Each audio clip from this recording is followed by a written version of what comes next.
Hello everybody, I'm Christa Jacobson, headmistress of the Budo, where we teach authentic ninjutsu and classical samurai bujutsu. And for those of you who don't know what that is, those are the ancient martial arts of the ninja and samurai. In today's video, I'm going to be going to a museum that has a Japanese exhibit, and I'm going with some of my most dedicated students here. There's Miss Jocko, there's Mr. Heath, there's Mr. Dupree. You guys have probably all seen them a million times in the videos. Anyway, I'm with a few of my black belts, and we're going to be going up to the museum, and I'm going to share with you guys some of the things that are there. So here is some antique samurai armor from the late 1600s. And for those of you guys who are into Koryu Bujutsu or Koryu Ninjutsu, the late 1600s is when the Bansenshikai was created. And it is said that this is one of the armor from one of the samurai of Tokugawa Ieyasu.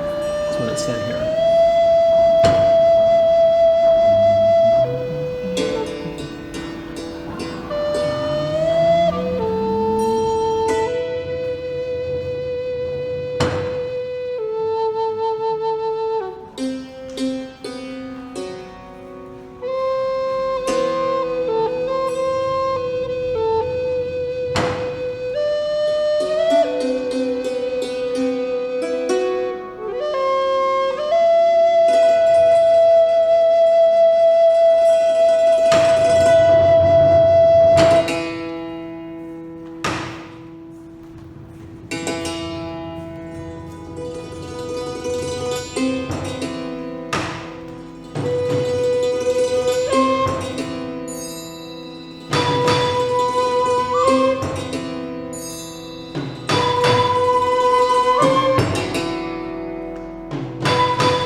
So we just got done at the museum, and we went through the Japanese section, then we went through the Chinese section, and then through India, and we saw a bunch of different things, European and everything. And as we're going through it, I was asking a few questions to the students, like, do you see this? Do you see how intricate that is? Do you see how old this is? Of course, that's what they're there for, to see old stuff.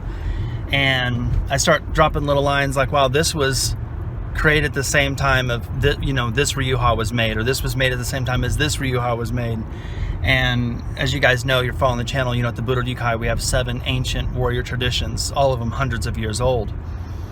And one of the students says, looking at one of these pieces in the museum, look how intricate that is, look how detailed that is, and it's hundreds of years old. And looking at the art, you see these craftsmen that makes these things, and it's still around so many years. It's very similar to training in Koryu martial arts. We're trying to maintain or preserve this ancient tradition that's been passed down all of these hundreds of years, so that we can give it to the next generation so that they can enjoy it. There was a conversation between them, some of the students, and they were talking about how many of the things that we do now, they still done then. I mean, other than technology, majority of the stuff still stays the same. And same thing with the martial arts. I mean, there's still punching, kicking, blocking, moving, and all that kind of stuff. There's still the basics of the same. Every day we bow in, and every day we're busting our ass to train in these ancient arts. It's been passed down for hundreds of years.